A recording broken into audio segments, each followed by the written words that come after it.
FPL Game Week 29 team selection. In today's video, I'm going to be running through my team selection for Game Week 29, including my transfer plans, the best captaincy options out there, and all of the other key information to get us all set up for Game Week 29. Hey everyone, Sam here, otherwise known as FPL Pricey, and in today's video, I will be setting up my team selection for Game Week 29, which is of course a big blank game week for 4 teams, Liverpool, Aston Villa, Newcastle and Crystal Palace, and helping you with all of the key information to help get your team set up for Game Week 29 as well. In the meantime, let's take a quick look back at Game Week 28. I think the less said about it, the better for me. 49 points was pretty poor, and only 2 of my starting 11 actually got any returns. Salah was one of them, and with the ownership he's got, 30 points for me got me the benefit of like 1 point net, so almost no gain from him.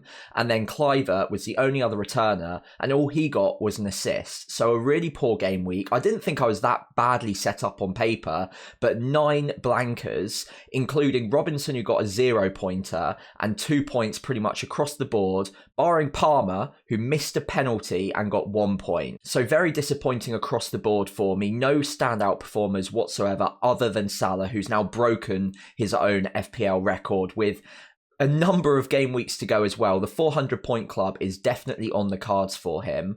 I'm down to 420k though, so not happy about that whatsoever. I really need to get back on the front foot and get a couple of green arrows, hopefully a couple of rank halving game weeks to get me back in the race to get to 100k before the end of the season. So let's take a look at how my team is currently set up for blank game week 29. I've got 4 players who have blanks this game week, 2 Liverpool, 2 Newcastle, that being Salah, Trent, Hall and Isak. Now Hall is of course out for the season. He's just sat last on my bench at the moment. And because I'm wildcarding in a couple of game weeks, he might actually stay on my bench for those 2 game weeks. Trent also went off earlier this game week in the Champions League and is yellow flagged currently, although some of the whispers are that he hopes to play again by the end of the season, which doesn't sound too convincing for me. Yes, they've got the international break between game week 29 and 30, but considering he's got a blank this week and he's fairly expensive, and then I'm not really that confident that he plays in game week 30 when I might need him anyway, I think he could be a sell for me. Salah and Isak, I've got money tied up in both of them, so ideally I don't want to get rid of both of them, especially Salah because I've got over 1 million in profit from him at the moment. Selling him would be really difficult to get back to him in a few game weeks time if I wanted to, so I'm hesitant to get rid of Salah. Isak, I've only got 0.3 tied up in, and I think his value is going to drop before the end of the game week as well. So I'm a little less worried about getting rid of him, again, because I'm wildcarding in game week 31. If I wasn't, there's no way I would be getting rid of him. But because I'm wildcarding before Newcastle double in game week 32, I can just get back to him fairly easy. And as I said, he's not going to cost me a lot more than what I'm selling him for. So it's not going to be as painful for me as it might be for others. But with my particular scenario, I think I can probably afford to get rid of him, especially considering some of the striker options that I can be bringing in for the next 2 game weeks. Now, looking around the players who actually do have a fixture, it's not a great looking lineup at the moment, but I do have 10 starters, so I don't need to make wholesale changes here, but there are a couple of key issues to highlight. Number 1 being that Greaves currently starts in my back line at home to Nottingham Forest. I've got Chris Wood up top. I fancy Nottingham Forest to score a few against Ipswich, so Greaves probably isn't a great bet, and I'm hoping probably just for a 1-pointer from him if I was to start him. Outside of that, my backline with Robinson at home to Spurs, not ideal on paper, but Spurs did play on Thursday night in the Europa League, so they might be a bit leggy, they might be a bit tired, and Fulham's defensive numbers are 3rd or 4th best in the league this season, so actually very, very solid. So I think I'm going to make peace with starting him and Gabriel at home to Chelsea, fairly happy with that as well, and I've got one of the better keepers this week in Pickford at home to West Ham. In the midfield, I'm happy with Mbeumo, Cliver and Semenyo. Semenyo has been pictured training, so any worries about cramp or a hamstring injury, I think we can probably put that to one side now. It looks like he's going to be fine to play in this game against Brentford, so I can rely on him and Cliver, who's on penalties and arguably an outside captaincy shout, currently in my bus team, my vice captain. Because of the good fixture at home to Brentford, they do give up chances and quite a lot of XG data. And Cliver, of course, has been phenomenal this season and on penalties. And Mbeumo, similar story, but the opposite side of the fixture. Bournemouth away from home, tighter defensively than Brentford, but again, he is on penalties and gets 90 minutes, so happy enough having him. Palmer is probably the issue here. Now, in terms of expected points, he's actually not doing so badly this game week, but that's because he's Cole Palmer and he does put up good numbers, but he hasn't scored or assisted in quite a long time now, even though the data's still good. And Arsenal, statistically at least, are the best defence in the league. So if there's one player that I'm willing to sacrifice this week to move funds elsewhere, I think it's probably Cole Palmer, especially because there are other midfielders that I really like the look of this game week and next. And Cole Palmer is expensive for what he's delivering in output right now. I have no doubt he'll get returns, and he probably will get returns the week I choose to sell him. But a lot of people are getting rid of him. He won't be included in most of the free hit drafts out there, I don't think. So I think his ownership and effective ownership against me is going to drop as well if I was to sell him. Up top, Chris Wood, perfectly happy. Currently my bus team captain. And João Pedro, who a few game weeks ago I probably wouldn't have been too happy with. But considering his form in the last 3 game weeks, he's got his starting place back, he's on penalties, and he's playing the majority of the match as well. He, in fact, got the last-minute winner in game week 28, proving that his minutes are very good. So happy enough to start him, even if it is against Man City away. And he did really well in the reverse fixture earlier this season, coming off the bench and getting returns against them. So I'm happy enough with him, but I've got 2 free transfers, and I definitely need to use both of them, if not potentially a hit for the third. So having a look at my transfer options for the game week ahead, option number 1 is something that I spotted earlier on in the week and I talked about it in my transfer video. Again, I think it was 2-3 days ago. Do go check that out if you want a full explanation. But this would be for 2 free transfers, no hit required, which I think in itself is an advantage this game week. Not having to take a hit keeps me level pegging with anyone on a free hit. Obviously, they won't be taking hits. And I think a lot of the crowd are in need of taking a -4, maybe even a -8. So not taking a hit is going to give me a slight advantage over the majority of managers. This particular combination would involve getting rid of Isak, who I've got a little bit of value tied up in, but not a lot. And I would have to make peace with not owning him in game week 30 at home to Brentford. It is a good fixture, and I would ideally like him, but given the alternative that I'm bringing in his place, being Erling Haaland, who's not only got a fixture this game week, one that is a good captainable fixture, but also in game week 30, when Isak has Brentford, Haaland has Leicester at home, which, in my opinion anyway, is a better fixture in terms of the XG data that they're putting up and in terms of the defensive numbers for Leicester as well. So Haaland, with that combination, I think beats Isak. Obviously, Isak could just go and get a hat-trick against Brentford. Haaland could get 1 goal across the 2 game weeks, and I'm proven wrong. But I think you play the odds on this one, and I do think Haaland is the better option across the 2 game weeks. Game week 31, Isak will be back in my team, so I'm not worried about the long-term problems of selling Isak. The way I would do that is by getting rid of Cole Palmer, as I mentioned earlier. Now, I'd have to downgrade that position fairly considerably to be able to upgrade Isak all the way to Haaland, because there's a big price difference there. So I'd have to be looking at someone under 6 million. Now, the reason I've gone with Anthony Elanga here is, honestly, I think he's probably the best option under 6 million. I think the Bournemouth boys are interesting. Semenyo's under 6 million, for instance, but I've already got him. And Elanga, given the fixture away at Ipswich, followed by going up against his old club Man United, I think it's a good couple of fixtures that you can play him in both game weeks. And although the data's not great, I think you can attack the fixture. So I like Anthony Elanga, 5.3 million at the moment, and that gives me 0.7 spare to make a move for Daniel Munoz from either Hall or Robinson in game week 30, therefore bolstering my back line.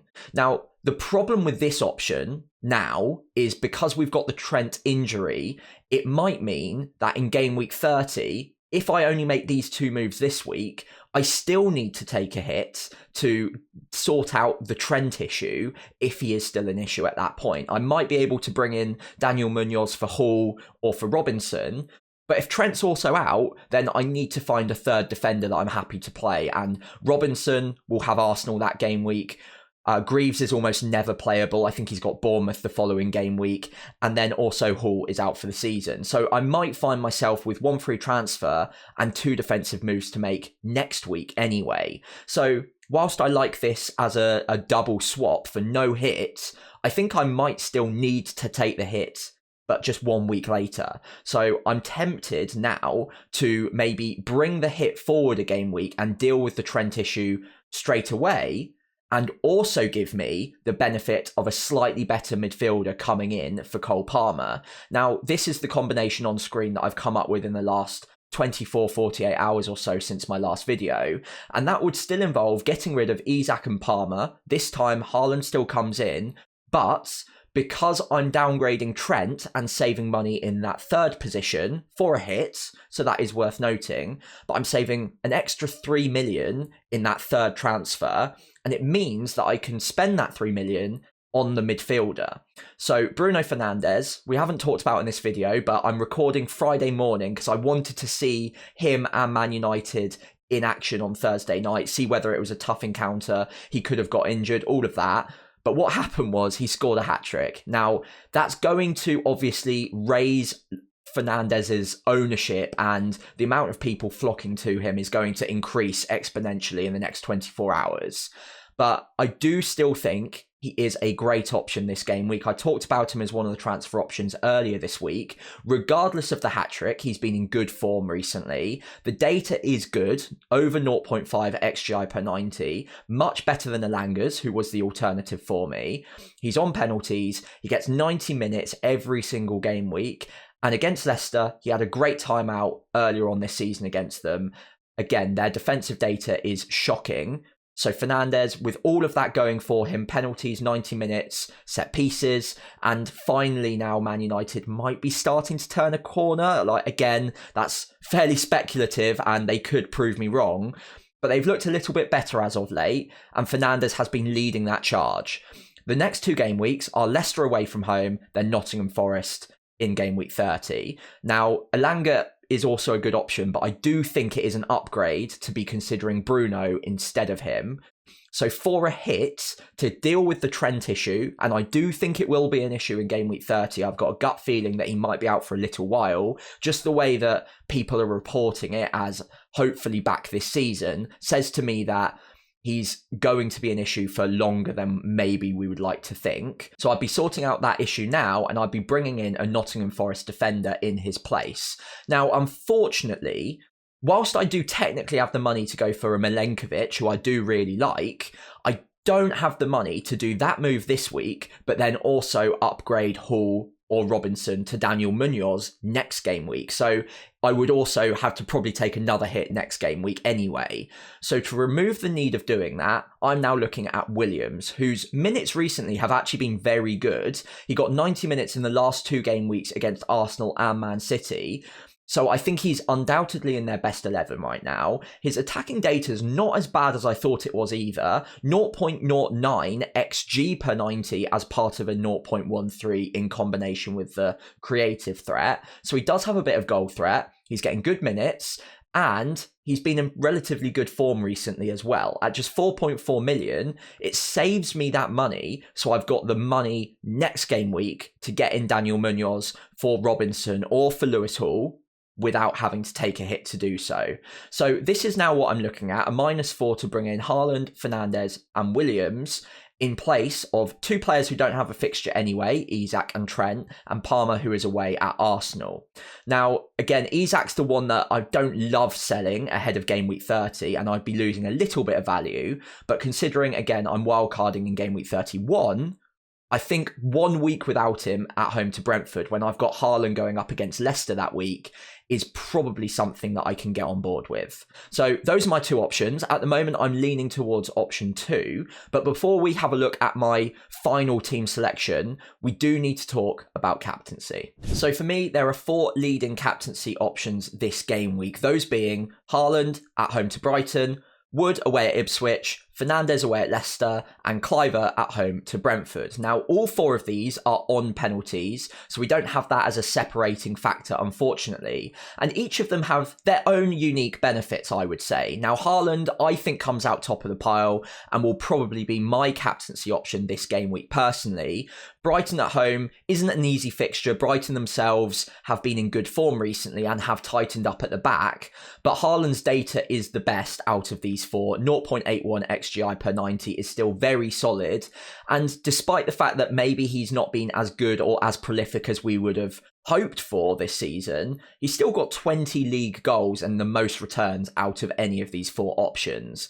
In terms of the expected points, 7.1 is by far the best. And again, although Brighton's defensive numbers have been better, it's a completely different test going up against Man City, who have got Haaland, Foden, Marmoush, De Bruyne, some great players who are going to create chances at times. So I still fancy Haaland in this one. The other benefit of Haaland is, although he's being brought in by quite a lot of managers, he's not going to be available for everyone. Not everyone's going to be able to shift the funds around to get to him. And my assumption or my gut feeling is that Chris Wood is actually going to be the highest effective owned player this game week. Now, I might be wrong on that, but considering his high effective ownership anyway at about 70-80%, if you add in those that are considering captaining him this game week, and I think that will be a decent proportion of people, and those that are buying him or free hitting him in as well, I think his effective ownership is going to be 100, maybe 110, 120%, and he will be the player that can do the most damage to your rank if you don't go with him. And Erling Haaland, although he's being bought by a lot of managers, there are still quite a lot out there that are saying he's not worth the money, which is probably true, generally speaking, and therefore I'm going to resist buying him because I've got value tied up in Isak, for instance, or I just don't have a way to get to him by shifting funds from the midfield. That being the case, I think his effective ownership is going to be a bit lower. I think it's going to be around 70 or 80%, meaning if you can get to him and you can captain him, you could get a load of benefit from him if he were to have a good day at the office. So that's why I really like Haaland. Chris Wood is probably the safety pick because of the effective ownership I just mentioned. The data's not bad, but it is the worst out of the 4 on this spreadsheet. 0.47 is still good though. 21 attacking returns, including 18 goals, is way, way, way beyond what anyone, probably other than Chris Wood himself, thought he would get this season. So he's done very, very well, absolutely clinical, ruthless in front of goal. And the fixture is, of course, fantastic. Against Ipswich, he'll get chances, and given his conversion rate, you would back him to get something in that game. So I like him as an option. His effective ownership will be a bit higher. So I think if you're safe with your rank and you're happy enough where you are, Chris Wood probably makes the most sense. Fernandes and Cliver will be creeping into the conversation a little. Both have good data, over 0.5, both on penalties. Clivert's minutes possibly not as secure as the other 3 on this spreadsheet. He has been taken off early a few times, but he will start, and he is on penalties, and it is against a defence that you'd back Bournemouth to be able to create plenty of big chances against. Whereas Bruno Fernandes also has a good fixture away at Leicester, who we've already talked about are shipping XG by the bucket load right now, and Bruno has just come off the back of a hat-trick in the Europa League. Previously was also in good form in the league for Man United as well, so it's not just a one-off, he's still in great form. And Man United, again, may have turned a corner a little bit. They do look a little bit better, especially in that second half against Arsenal, and then, of course, in the Europa League in midweek. I think the only thing going against Bruno is that he has only played 2 days previously by the time we get to his fixture against Leicester. He is a machine, and he does play 90 minutes week in, week out, almost regardless. But is that going to have some impact on Man United and on Bruno? Possibly. So we'll have to wait and see on that, but I still think he's a good option and a good captaincy alternative. For me, personally, I'm going to be backing Erling Haaland. I'm chasing rank a little bit, so that's a factor, but he's got the best data, the most attacking returns, and the highest expected points this week. So if you can get to him, I think he is the sensible choice. But if you're secure on your rank and you're not willing to take too many risks right now, then I think Chris Wood probably makes the most sense as the alternative. So here's how my team is probably going to shape up ahead of Game Week 29. No free hit, and with those 3 transfers locked in, for a -4, it must be said, but it does give me a full playing 11 and a pretty convincing one in my books anyway at that. So Pickford in goal, as I mentioned, good fixture. My back line now no longer relies on Greaves. Greaves can sit on the bench and is a nice backup option to have that most won't, having someone on the bench to come in just in case of injury or rotation somewhere in this 11. It's quite nice to just have that security blanket of a probable 1-pointer just to come on and give me that little boost if a nightmare were to strike. But my backline, Robinson, Gabriel, and now Williams away at Ipswich seems much better than if I had Greaves starting at home to Nottingham Forest. In the midfield, Bruno away at Leicester is probably going to be my vice-captain, but I expect that not to be an issue. Away at Leicester is obviously a great fixture, as we've talked about. And then Mbeumo, Kluivert and Semenyo gives me 3 penalty takers across my 4 in midfield. Up top, Haaland at home to Brighton gets my armband. Like I mentioned, I think he's the best for players who are chasing rank a little bit, and I am certainly doing that right now, and I do think the upside is there. Wood away at Ipswich, also a great fixture, so I'd have no qualms with anyone wanting to captain him. And Pedro, who I'm now relying on week in, week out away at Man City, is a fixture that, whilst on paper doesn't look great, I do back Brighton to score, so hopefully Pedro's the one to prove me right there. But overall, for a -4, I think this gives me a really nice looking starting 11, a little bit of coverage on my bench, and starts to set me up a little bit for Game Week 30 before I wildcard as well, giving me that 0.4 in the bank to get from either Robinson or Hall up to Munoz. Now, if Hall drops by 0.2, then that makes it too tight and I can't therefore afford Munoz. But I've got the safety blanket of Robinson being a little bit more expensive, hopefully not dropping in value anytime soon. And that will hopefully mean that I can get to Munoz from Robinson directly without needing a hit next game week. In the meantime, if you could leave a like and subscribe to the channel, that would be greatly appreciated if you enjoyed today's video. And of course, leave any comments below if you've got questions or anything that you wanted to talk about with me before we hit the deadline.